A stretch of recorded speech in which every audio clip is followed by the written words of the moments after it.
neck of bottles began in the year of tertiary winglets .000. The war for B12 supremacy was on, and the Vietslong was all excited and ready to attack.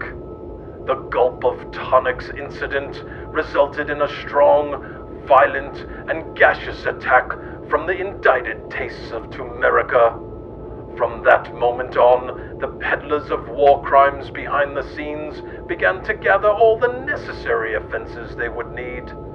The number one priority would be the Asian orange. This would be used to mark all the Asians and humiliate them. Once the war cry was heard, everyone across this hap-trap foyer began to cry the mother's milk. Our happy hot-sided president of the Love Freaka moved his pawns into place. It was only a matter of time before Spittin' Beef Johnson took matters into his own perverted hands. It seems like if you could propagandize a fake event like the gulp of tonics, it would make it very easy to get people behind you. The war machine ramped up and went along for the ride of what would be the Tumerican War for Viet Prongs and the Vietnam War for us. Collect the pearls we leave today, deceive the people, it's the only way. Do you remember the war crimes of your life? Of your life.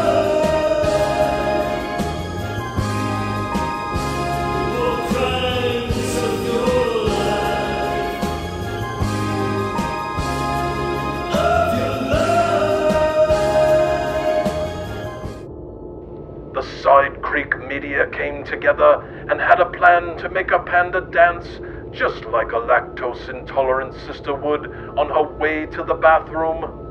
The bottleneck of bottles that began at the beginning of this mid-Cold War standoff, of whose genitals a bigger ego-fancy fight put the fear of Godhead in the heads of all pimpleheads the world under.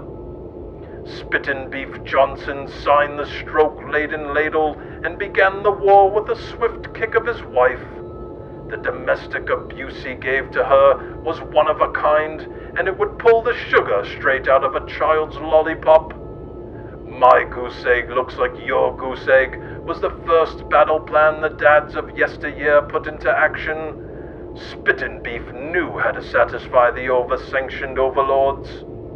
He went to bed the eve of the war, dreaming of U-boats never making U-turns, Charlie in a bush full of money leaves, the bomb makers, the coffers, little orphan dogs that would never learn new tricks. The smile on his smug life face looked like a can of cream corn that just asked to be excused from dinner because it had to cream corn itself all over the precious toilet rim.